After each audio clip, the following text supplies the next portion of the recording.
귀한 찬양에 큰 은혜 받으신 줄로 믿습니다. 네, 우리 하나님께는 영광을, 또 찬양대에게는 우리 격려의 마음 담아서 크게 박수 한번 할까요? 이 시간 우리 전후 좌우에 계신 분들과 함께 우리 축복의 인사하겠습니다. 우리 옆 사람 모시고, 하나님 오늘도 우리와 함께 하십니다. 네. 또 다시 한번 인사합시다. 하나님께서 우리에게 구원의 길을 여셨습니다. 네, 여러분 이런 믿음 안에서 우리 날마다 승리하시기를 주님의 이름으로 간절히 축원합니다. 지난주와 다르게 교회 오시니까 이제 완전히 좀 달라진 것 같지 않습니까? 한쪽에 추리가 있고, 또 한쪽에 그 벽면에는 이제 대림절 준비하는 현수막으로 쭉 있고, 또 벽면에 보게 되면 성탄 리스 이렇게 쭉 다 이제 놓았습니다. 왜 이것을 놓게 되느냐면, 이제 12월 25일 성탄절을 맞기까지 4주간 동안에 대림절기라고 하는 것을 지키게 됩니다. 이 절기는 이미 오신 예수님을 기억하고, 그리고 다시 오실 예수님을 기다리는 기다림의 절기, 이제 이 절기를 4주 동안 우리가 지나게 됩니다. 교회의 전통에 따르면은 이 대림절기 때 내 자신은 정결하게 합니다. 내 자신은 정결하게 세속에 찌든 때를 다 벗고, 그리고 거룩으로 옷 입으려고 애씁니다. 또 우리가 예수님께서 우리를 구원하시기 위해서 예수님을 보내어 주신 것처럼, 우리도 하나님을 위해서 무언가 헌신하며 희생하려고 했어요. 그래서 이 기간에 많은 이들에게 구제하는 일들을 많이 하게 됩니다. 어찌되었건 예수님께서 오신 의미를 우리가 기억하며 4주간을 지나게 되는데, 오늘이 바로 그 대림절 첫 번째 주일입니다. 그래서 저는 오늘 여러분들과 함께 예수님의 탄생이 주는 중요한 의미가 있다면 그것이 무엇일까, 그것을 조금 깊이 있게 여러분들과 함께 좀 살펴보려고 합니다. 자, 여기 계신 분들 전부 다 이름이 있으시죠? 자, 근데 그 이름을 이렇게 듣게 되면, 불려지게 되면 어떤 느낌이 듭니까? 예를 들면 최지호, 그럼 어떤 느낌이 드세요? 귀엽다, 엉덩이 하트, 뭐 이런 거 이제 생각나고 이제 막 그렇습니다. 김수빈 하면 어떤 생각이에요? 똑딱이. 예, 우리 수빈이 하면 딱 그런 생각이 이렇게 다 난다는 것이죠. 우리가 다 이름이라고 하는 것, 그 이름이 들면 그것은 단순히 뭐 호칭 정도가 아니라 그 사람의 존재에 대한 부분들, 삶에 대한 부분들을 이렇게 우리가 접하게 되더라는 거예요. 근데 성경을 읽어가다 보면 성경 속에도요, 어떤 지명에 대한 이름들을 접하게 되면서 웃기도 하고 울기도 합니다. 자, 예를 들면 여러분, 에베네셀, 하나님이 여기까지 도우셨다, 사무엘의 이제 고백이잖아요. 자, 근데 그 에베네셀 그러면 어떤 생각이 들어요? 와, 하나님은 정말 신실하신 분이구나. 여호와 이레, 그럼 하나님께서 예비해 놓으셨다, 이런 생각이 이렇게 들어요. 근데 반대로 아골골짜기, 그럼 어떤 생각이 들어요? 무서워요. 심판해요. 또 홍해, 여리고, 그럼 이거 문제가 크구나, 이런 생각들을 하게 된다라고 하는 겁니다. 오늘 우리 삶에 이런 여러 지명을 갖는 중요한 의미도 우리에게 있다는 거예요. 자, 그런데 오늘 본문의 말씀에 보면 여러 이름들이 나오고 있는 것을 보게 됩니다. 그냥 단순히 어떤 누가 있었다라고 하는 것, 단순히 그런 의미를 떠나서 그 의미 속에는 당시의 시대상을 잘 담고 있다라고 하는 거예요. 자, 1절 말씀 우리 한번 같이 한번 읽어보면 좋겠어요. 1절 말씀 시작. 디베료 황제가 통치한 지 15해, 곧 본디오 빌라도가 유대의 총독으로, 헤롯이 갈릴리의 분봉왕으로, 그 동생 빌립이 이두레와 드라고니 지방의 분봉왕으로, 루사니아가 아빌레네의 분봉왕으로 이렇게 1절을 기록하고 있습니다. 자, 근데 이 말씀을 이렇게 여러 번 읽어가면서 사실 이 지방이 어떤 건가 뭐 이런 거는 좀 뒤로 하더라도 이름 딱 들었을 때의 어떤 느낌일까? 여러분, 디베rio 황제 그러면 로마의 황제예요. 그러니까 지금 이스라엘 민족이 로마의 통치를 받는 겁니다. 국권을 빼앗긴 상황을 이야기를 하는 거예요. 또 거기에다가 본디오 빌라도 이런 이름이 불려집니다. 본디오 빌라도는 누굽니까? 예수님을 못 박은 로마의 총독이잖아요. 그러니까 그 총독, 이 원어를 보니까 사령관이라는 뜻도 가지고 있어요. 자, 근데 중요한 건 그 총독이 지금 예루살렘, 이스라엘을 지금 점령하고 통치하고 있다는 거예요. 또 거기에다가 헤롯이라고 하는 사람들이 있습니다. 헤롯, 그리고 그 동생 빌립 헤롯, 그리고 그 뒤에 뭐 쭉 나오는 이름들이 있습니다. 이 분봉왕이라고 하는 건 뭐냐면은요, 넷으로 나누어서 통치하는 각각의 왕들을 이야기하는 거예요. 그러니까 헤롯 대왕이 이렇게 통치를 하다가 그 아들들 넷이 넷으로 나눠서 또 통치를 하게 되는 겁니다. 그러니까 이 헤롯이라고 하는 사람이 누구냐 굉장히 중요한 거예요. 헤롯은 유대 사람이냐? 아니에요. 헤롯 사람은요, 그렇게 유대인들이 싫어하는 이방인입니다. 이두메 사람 헤롯이라고 하는 거예요. 그러니까 오늘 디베료 황제, 본디오 빌라도, 헤롯의 동생 빌립 뭐 하면서 나오는 이런 이름을 들을 때마다 사람들은 내가 너무 힘들다. 우리 정치적으로 너무 힘들어 하는 것을 오늘 여기에서 발견할 수 있다는 거예요. 또요, 2절 말씀도 보게 되면 이렇습니다. 2절, 안나스와 가야바가 대제사장으로 있을 때에 하나님의 말씀이 빈들에서 사가랴의 아들 요한에게 임한지라. 여기에 보면 또 유대의 상황을 잘 설명합니다. 여러분, 안나스와 가야바가 대제사장으로 있을 때 이렇게 말을 하는데, 대제사장은 몇 명입니까? 성경에 보면 그 시대에 한 명이에요. 그런데 여기에 보면 안나스와 가야바가 대제사장으로 있을 때 이렇게 이야기합니다. 왜 둘일까? 그것은 당시에 로마의 통치 때문에 통치하는 가운데에서 정치적으로 이 대제사장을 세우기도 하고 폐위시키기도 했다는 거예요. 그러다 보니까 민중은 원하고 적통이라 할지라도 이 대제사장 직임을 감당할 수 없는 사람이 있는가 하면 또 로마의 힘을 얻어서 그래서 이 대제사장이 되는 사람도 있더라는 거죠. 오늘 여기에 나오는 내용은 이 둘 사이는요, 장인과 사위의 관계예요. 그래서 이 두 사람이 그러니까 종교의 어떤 여러 부분들에 대해서 관여하는데 변질되어져 있는 수많은 상황들을 여기 담아내고 있다라는 겁니다. 그러니까 오늘 이 정치적으로도 또 종교적으로도 이 모습을 보며 그 이름만 들어도 사람들은 깜짝깜짝 놀라게 되더라는 겁니다. 자, 그런 시대에 예수님께서 오셨다는 거예요. 가장 짙은 어둠이 있는 그 시기에 오셨는데, 요한복음 1장 4절과 5절에 나오는 말씀을 보게 되면 예수님의 오심을 이렇게 표현을 했어요. 자, 같이 한번 읽어보겠습니다. 그 안에 생명이 있었으니 이 생명은 사람들의 빛이라. 빛이 어둠에 빛이 돼 어둠이 깨닫지 못하더라. 아멘. 자, 생명이라고도 표현하는데 빛으로 오신다고 말을 합니다. 어둠이 아주 그냥 쫙 깔려 있는 상황에서 빛으로 예수님께서 이 땅에 오셨다. 그런데 어둠이요, 깨닫지 못했다는 거예요. 오늘 이런 의미를 저와 여러분이 좀 함께 나누었으면 좋겠어요. 그게 도대체 어떤 의미일까? 이 흑암의 한복판에서 빛으로 오셨다는 거, 그게 오늘 우리에게 어떤 의미가 있고 우리는 어떻게 살아가야 될까? 이걸 두 가지로 같이 좀 살펴보려고 합니다. 자, 첫 번째로 빈들에서 선포되는 말씀을 들어야 한다는 거예요. 한번 따라해 봅시다. 빈들에서 선포되는 말씀을 들어야 합니다. 이게 중요한 거예요. 자, 흑암의 시대입니다. 깜깜해요. 아무것도 보이지 않아요.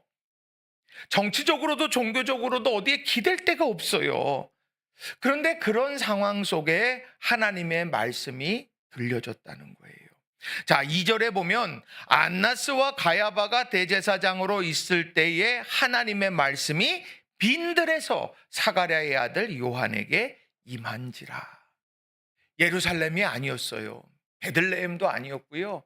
나사렛도 아니었습니다.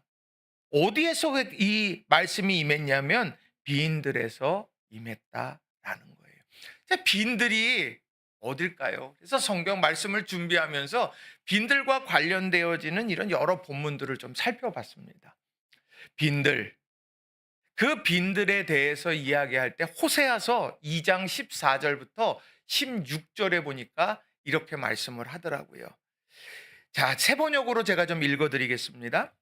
그러므로 이제 내가 그를 꿰어서 빈들로 데리고 가겠다. 거기에서 내가 그를 다정한 말로 달래주겠다. 그런 다음에 내가 거기에서 포도원을 그에게 되돌려주고 아골 평원이 희망의 문이 되게 하면 그는 젊을 때처럼 이집트 땅에서 올라올 때처럼 거기에서 나를 기쁘게 대할 것이다. 그날에 너는 나를 나의 남편이라 부르고 다시는 나의 주인이라고 부르지 않을 것이다. 나 주의 말이다. 자, 이 말은 뭐냐면 이스라엘 민족이 하나님께 등을 돌렸어요. 그리고 바알을 나의 주인이라고 이야기하고 바알을 경배하며 이방신들을 막 경배했습니다. 그런데 하나님께서 호세아를 보내서 그걸 깨닫게 하셨어요. 그 깨닫게 하시면서 자녀들의 이름을 지어주는데 자녀들의 이름이 정말 넌 내 백성이 아니야 뭐 하면서 이 이름들을 다 그런 이름들을 지어줬어요. 저주 같잖아요. 그런데 하나님께서 호세아에게 딱 하시는 말씀이 뭐냐면 내가 나를 등 돌리고 외면한 너희들을 데리고 빈들로 갈 거야. 그 빈들에 가서 내가 너희에게 위로해 줄 거고 사랑해 줄 거다. 그런 다음에 거기에서 포도원을 그에게 돌려주고 아골 골짜기, 아골 평원이 희망의 문이 되게 내가 만들 거야. 그러면 너가 젊을 때처럼 이집트 땅에서 올라올 때처럼 거기서 나를 기쁘게 맞고 더 이상 나를 주인과 종의 관계가 아니라 나의 남편이요. 이런 관계로 새롭게 회복이 될 거다. 이런 말씀들을 하신다는 거예요. 근데 어디로 데리고 가느냐? 빈들로 데리고 간다는 거예요. 빈들, 사람이 많겠습니까? 없어요. 빈들, 풍요롭겠습니까? 아니요. 힘든 자리일 거예요. 그런데 그 가운데에서 하나님의 말씀이 임하고 하나님께서 아골 평원을 희망의 골짜기로 바꾸시는 일들을 바로 거기에서 이룰 거라는 거죠. 빈들. 그래서 영적인 의미에서 이 빈들은요, 우리들에게 있어서 새롭게 회복시키는 자리가 되더라는 겁니다. 또 마태복음 14장 13절부터 14절의 말씀을 보면 거기에도 또 우리 잘 아는 말씀이 있어요. 제가 좀 읽어드립니다. 예수께서 들으시고 배를 타고 떠나사 따로 빈들에 가시니 무리가 듣고 여러 고을로부터 걸어서 따라간지라. 예수께서 나오사 큰 무리를 보시고 불쌍히 여기사 그 중에 있는 병자를 고쳐 주시니라. 자, 이 뒤의 내용은 뭐냐면은요, 이제 12광주리를 남기게 되는 그런 역사적 사건을 다루고 있는 거예요. 근데 이 일들이 어디에서 이루어졌냐? 빈들에서 이루어졌습니다. 빈들로 왜 나갔습니까? 예수님이 거기 계시니까.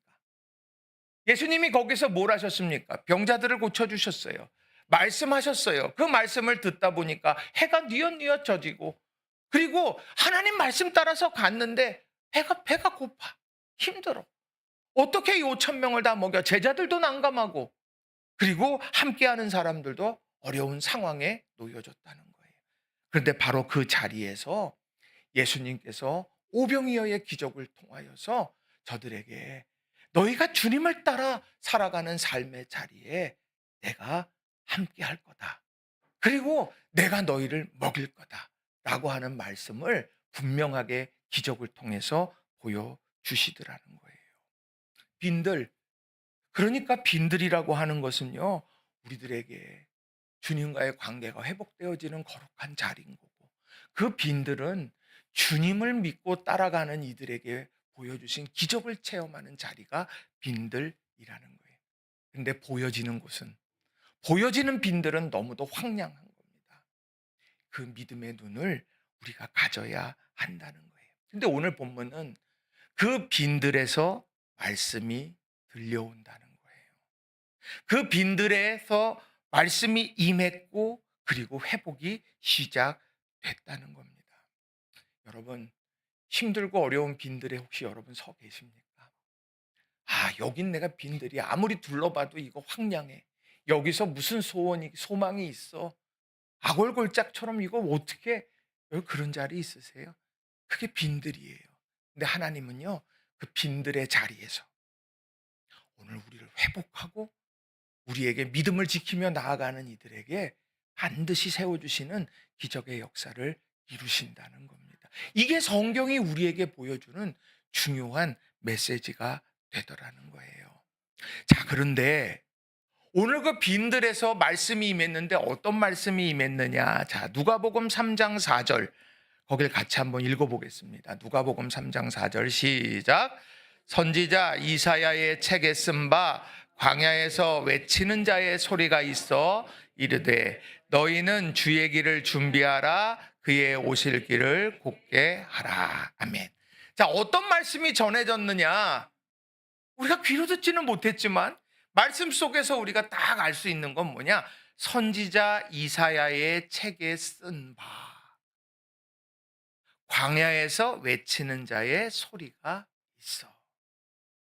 오늘 선지자 이사야의 책에 기록된 것이 오늘 광야에 소리치는 자의 입술을 통해서 전해지고 있다는 이야기입니다. 지금 그 시대를 살아가고 있던 사람들은 이사야 시대에 이것이 기록되어졌는가? 그거 몰라요. 하나도 몰라요. 그런데 내가 알지 못하지만 선지자 이사야의 책에 기록된 것이 있었더라는 거죠. 그래서 이 히라보 성경을 보면 이 말씀을 게그라프타이라고 하는 말로 이 책에 이 선지자 이사야의 책에 쓴 바 이 말을 게그라프타이라는 말을 쓰는데 이 말은 뭐냐면요 쓰여진 채로 있다라는 뜻이에요. 쓰여진 채로 있다. 그러니까 내가 그걸 알지 못해도요 그것이 이미 하나님께서 약속하시고 기록하시고 그것을 분명하게 드러내 주신 것들이 있었더라는 거예요. 지금 비록 시간이 흘러서 정치적으로 내가 국권을 다 잃어버렸지만 지금 이방인의 통치를 받고 있지만 그리고 내가 종교적으로도 기댈 데가 없는 상황에 있지만 모든 것이 다 끝난 것 같이 아프지만 힘들지만 고통스럽지만 이사야 시대에 하나님이 이미 기록해 놓으신 것 쓰여진 채로 전해지게 하신 말씀이 있더라는 거예요. 그거를 광야에 소리치는 자의 입술을 통해서 이걸 기억해 라고 하면서 전하고 있더라는 거죠. 오늘 우리가 오늘 이 대림의 절기를 맞이하면서 기억해야 될 건 뭐냐? 쓰여진 채로 있는 그 말씀. 내가 너무 바빠서 보지 못하고 내가 너무 힘겨워서 인식하지 못하고 꿈꾸지 못하고 하는 일들, 이런 일들이 이사야의 말씀에 쓰여진 것처럼 오늘 우리에게 전해지고 들려지고 있다는 사실을 다시 한번 주목해야 한다는 거예요. 우리 사랑하는 성도님들, 지금까지 신앙생활하면서 여러분들은 얼마나 많은 시간 성탄절을 보냈습니까? 그 성탄절에 무엇에 집중하고 있으십니까? 바라기는 오늘 우리를 향하여서 주시는 약속의 말씀들, 희망의 말씀들, 빈들에 서 있느냐? 회복시킨다. 빈들에 서 있느냐? 내가 너희를 책임질 거다. 너희들이 어디에 있든 하나님께서 이것을 기억하고 약속의 말씀을 이루실 거라는 이런 분명한 말씀을, 메시지를 마음에 품고 믿음 안에서 살아가는 저와 여러분이 다 되시기를 주님의 이름으로 간절히 축원합니다. 우리 옆 사람하고 인사합시다. 인사하면서 축복하면서 빈들에 있어도 걱정하지 맙시다. 우리 한번 인사합시다. 빈들이 중요한 게 아니에요. 빈들에 누구와 함께 있으냐라고 하는 거죠. 자, 두 번째로 돌이킴의 요청에 순종해야 한다는 겁니다. 한번 따라해 봅시다. 돌이킴의 요청에 순종해야 합니다. 자, 광야에 소리치는 자의 소리가, 외치는 자의 소리가 딱 있어요. 이사야서에 기록된 말씀이 있다고 소리쳐요. 그런데 그걸 듣고 그냥 끝내는 게 아니라 그 돌이킴 앞에 내가 순종해야 된다는 걸 이야기해요. 자, 중국 전국 시대의 대학자인 양자라는 사람이 있어요. 양자. 근데 이 양자의 이야기를 이제 말씀을 준비하면서 좀 보게 됐는데, 거기에 그 양자의 이웃집에서 한 마리의 양을 잃어버렸습니다. 양을 잃어버렸어요. 그래서 그 이웃집에서요, 온 집안 식구를 다 동원해 가지고는 사방으로 양을 찾으러 막 다녔습니다. 얘 어디 갔나 그러고 막 찾는 거예요. 근데 아무리 찾아도요, 찾을 수가 없으니까 헛수고만 하고 돌아와서는 양자한테 부탁을 한 거예요. 이거 좀 도와주십시오. 그랬더니 양자가 알겠다고 도와주겠다고 하고서는, 그리고선 이상하니까 물은 거예요. 아니, 양을 한 마리 잃었는데 왜 이리 많은 사람을 동원하고 있어요? 또 왜 이렇게 여러 곳을 헤매고 있습니까? 뭐 이렇게 물었습니다. 그러니까 이웃 사람이 이렇게 대답해요. 저 앞에 갈라진 길이 참 많아요. 그래서 양이 어디로 달아났는지를 몰라서 식구들을 시켜서 그 길을 따라서 찾게 한 겁니다. 아니, 그렇게 이야기를 했어요. 그리고 한참 후에 이제 그 양자가 보냈던 사람들이 다 돌아옵니다. 그래서 양자가 이제 그들에게 물어봐요. 야, 그랬더니 역시나 못 찾았다고 말합니다. 그래서 양자가 이상하게 여기면서 질문합니다. 아니, 이웃집 사람들도 다 갔고 우리 집 사람들도 다 갔고 그 많은 사람들이 갔는데 그 한 마리 양을 왜 못 찾아? 이게 도대체 무슨 일이야? 그렇게 하고 물었습니다. 종이 대답해요. 저 앞에는 갈라진 길이 있습니다. 많은 사람들이 그 갈림길을 맡아서 서로 너는 이쪽 길, 너는 이쪽 길 이렇게 다 갔는데 얼마 가지 않아서 또 다른 갈림길이 나왔어요. 그래서 혼자 갔는데 또 갈림길이 나오다 보니까 어디로 가야 되나? 또 이쪽으로 갔더니 가다 또 갈림길이 나온다. 그 갈림길이 계속해서 나오다 보니까 안 되겠다. 그리고서는 그냥 돌아오게 됐다는 거예요. 그리고 그 이야기가 끝나는 것 같아요. 근데 그 뒤에 양자가 집에 가서요, 집에서 그것을 묵상하고 생각하면서 웃음도 잃고 말도 잃었다는 거예요. 걱정도 많아졌다는 거예요. 그 제자들이 이상한 겁니다. 스승님, 아니, 한 마리 양을 잃었는데, 그런데 왜 이렇게 슬퍼하세요? 게다가 선생님 양도 아니잖아요. 어찌하여 그렇게 골똘히 머리를 쓰시면서 상심하십니까? 이렇게 물었다는 거예요. 근데 이 양자가 이렇게 중요한 말을 하나 합니다. 사실은 내가 양을 잃은 것에 대해서 걱정하는 것이 아니야. 너희들도 생각해 봐라. 갈림길이 많으면 양을 잃기 쉬워. 마찬가지로 공부를 함에 있어도 마음을 오로지 한 곳에 모아 일정한 목표를 향해 올바른 앞날의 길로 나가지 않으면 갈림길이 많이 나와서 너의 인생의 길을 잃을 수도 있어. 그렇게 하면서 그 이야기가 마무리가 됩니다. 한 마리의 양을 잃고 그것을 찾아갔는데 갈림길 때문에 결국 못 찾았어요. 많은 사람이 동원돼도. 그런데 그것을 오늘 내가 학문을 정진해 가게 될 때에 내 마음의 갈림길들이 많아지게 되면 결국에는 그 학문의 성과를 이루지 못할 거다. 그래서 나는 오늘 근심한다. 이 이야기가 내용이에요. 그런데 이 이야기를 들으면서 어떤 생각을 하게 되느냐. 세상에는 소리가 너무 많지요. 이 길이 옳다고 말하고요. 저 길이 옳다고 말하고요. 이리로 가면 될 거고 저리로 가면 될 거라고 이야기합니다. 그래서 그 길을 가다 보면 어때요? 또 갈림길이 나오고 또 갈림길이 나와요. 그러다 보면 되돌릴 수도 없고 그 길목에서 내가 망연자실할 때가 있더라는 것이요. 그런데 오늘 이 빈들에서 외치는 소리는 우리가 가야 될 길, 신앙의 길, 놓치지 말아야 될 길을 분명하게 말씀해 주더라는 겁니다. 누가복음 3장 3절을 보면 이렇게 기록을 해요. 요한이 요단강 부근 각처에 와서 죄사함을 받게 하는 회개의 세례를 전파하니. 회개의 세례를 전파한다라고 말합니다. 회개는 메타노니아입니다. 메타노니아는 뭐냐면 욕심 때문에 죄로 향했던 마음이 하나님께로 돌아서는 거예요. 그게 회개입니다. 하나님의 약속의 말씀을 붙들고 그 말씀을 따라서 이사야의 쓰신 대로 광야에 외치는 자의 소리가 울려 퍼졌는데, 그 가장 중요한 핵심은 내 마음이 어디로 향해 있느냐, 이걸 분명하게 말해주더라는 거죠.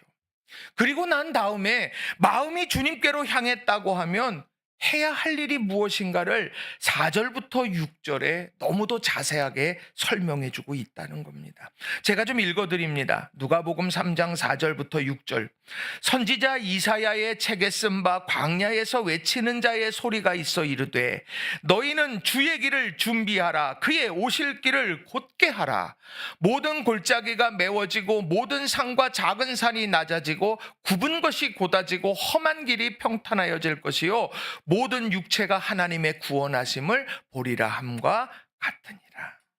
준비하래요. 어떤 건데요? 하나님의 구원하심을 보는 저 목적지를 향하여서 오늘 빈들에서 서서 외치는 자의 소리를 듣는 내가 그 길을 쫙 마련을 하라는 거예요. 주님께서 내게로 오실 길, 주님께서 우리에게 오실 길, 그 길을 준비하라고 이야기를 합니다. 그 내용이 뭐예요? 길을 닦고 곧게 하라는 겁니다. 신장로를 내라는 거예요. 이 이야기는 길이 없는 곳에 길을 내가 결단하라는 이야기를 하고 있는 거예요.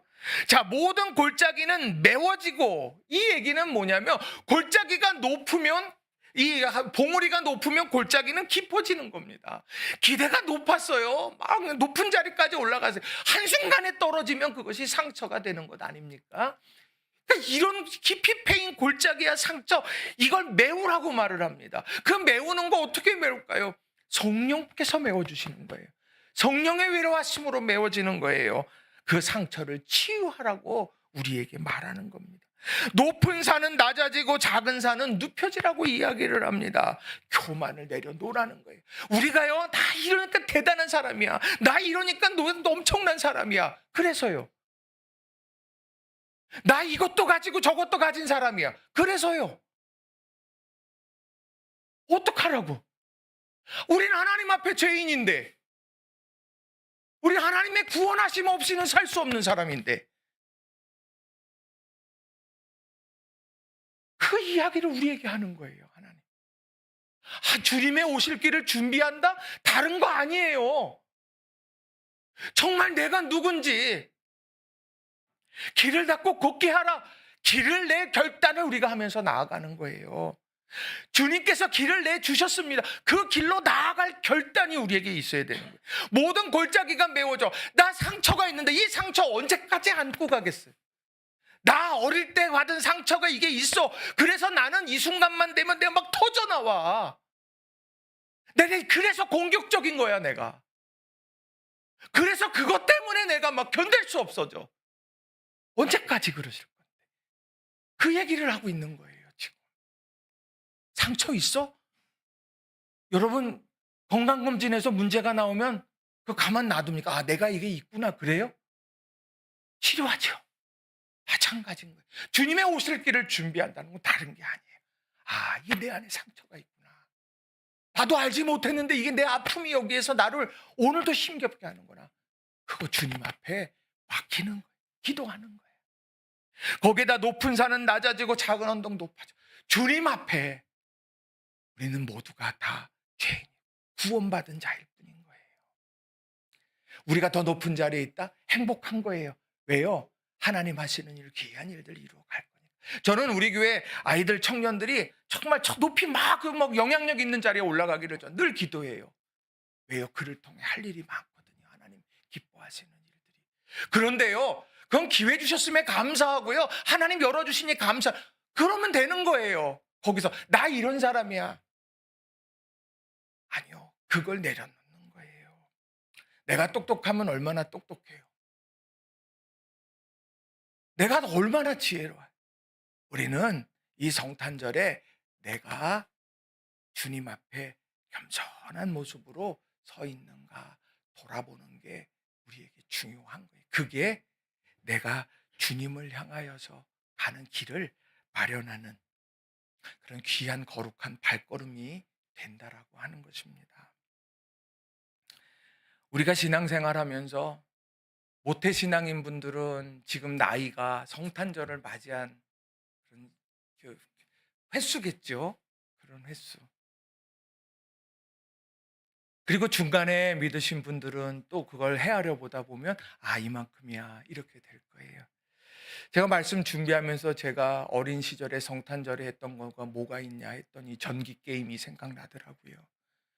예쁜 누님들 손을 붙잡고 담요 밑에 손을 넣고는 칙칙 이렇게 합성 막 이런 거 하고 막 이거 했던 기억이 이렇게 나요. 그리고요, 새벽송을 돌면서 집집마다 노엘 노엘 노엘 그러면 문이 열려요.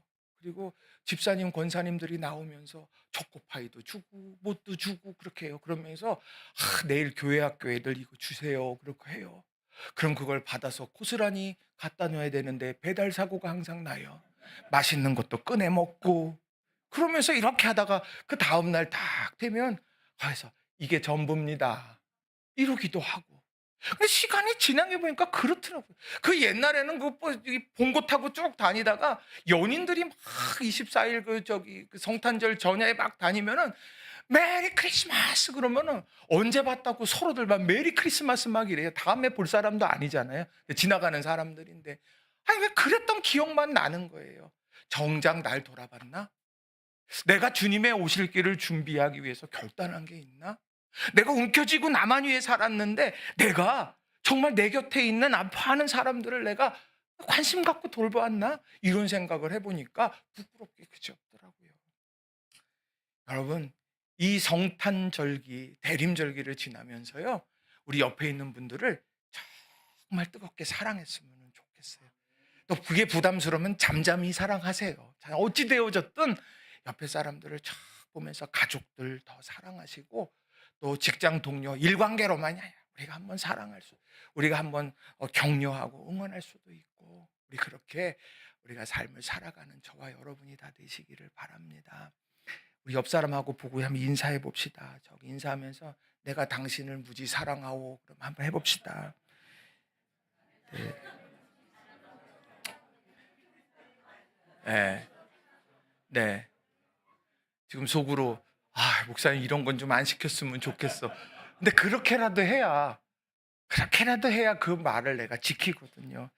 바라기는요, 여러분, 주님의 오실 길을 예비한다라는 건 다른 게 아니에요. 내가 결단해야 될 일이 있어요. 사랑하자, 용서하자, 함께 가자, 손잡아주고. 이게 우리에게 필요한 거예요. 그리고요, 교만. 자꾸 내가 막 내가 자랑하고 싶어. 나 이런 사람이야. 이렇게 된다. 그럴 때, 캄다운. 이런 거 하고. 그리고 내 상처가 이렇게 깊이 패 있어. 이런 사람. 아니요. 그거 치유해줘. 나 위해 기도해줘. 이렇게 하면 믿음 안에서 열심으로 달려가시기를 주님의 이름으로 축원합니다. 말씀을 정리합니다. 흑암이 짙게 드리워진 이름. 디베려, 빌립, 안나스, 본디오 빌라도 모든 사람들 대할 때마다 가슴이 막 조여오는 거예요. 그런데 그러한 흑암 속에서 보여지는 그런 흑암 속에서 기인들에서 쫙 빛이 들어오더라는 거예요. 우린 그걸 보며 사는 거예요. 그래서 우리에게 뭐라고 말하냐? 야, 주님이 오고 계셔. 준비해. 너 길을 만들어. 그 길을 닦아. 굽어진 곳 곧게 해. 높은 산 평탄화 작업을 해. 깊은 상처 맺고 그러면서 왕이 오실 길을 준비하자. 오늘도 우리들에게 말씀하고 있다는 거예요. 우리 이런 삶을 우리 이번 4주간 동안에 힘있게 나아가는 성실하게 이 길을 만들어가는 우리 모든 성도님들이 다 되시길 주님의 이름으로 축원합니다. 이 시간 말씀을 부여잡고 같이 기도했으면 좋겠습니다. 하나님, 내가 흑암이라고 여기고 소망 없다고 여기는 그 빈들인데, 이름만 들어도 내가 너무 속상하고 답답한데, 그런데 주님께서는 그 가운데에서 우리에게 말씀으로 찾아오시고 빛으로 찾아오셨다. 빈들에 내가 알지 못하는데 이사야서에 기록된 대로 이미 하나님의 거대한 섭리 가운데 우리를 향하여서 구원하시는 그 계획이 지금 현실화되고 있는 거다. 내가 그 오실 길을 준비하며 나가게 해주세요. 이 시간에 우리 말씀 부여잡고 같이 우리 통성으로 기도합니다. 기도합시다. 살아계신 하나님 아버지, 감사합니다. 오늘 저희들에게 주시는 귀한 은혜의 역사들 하나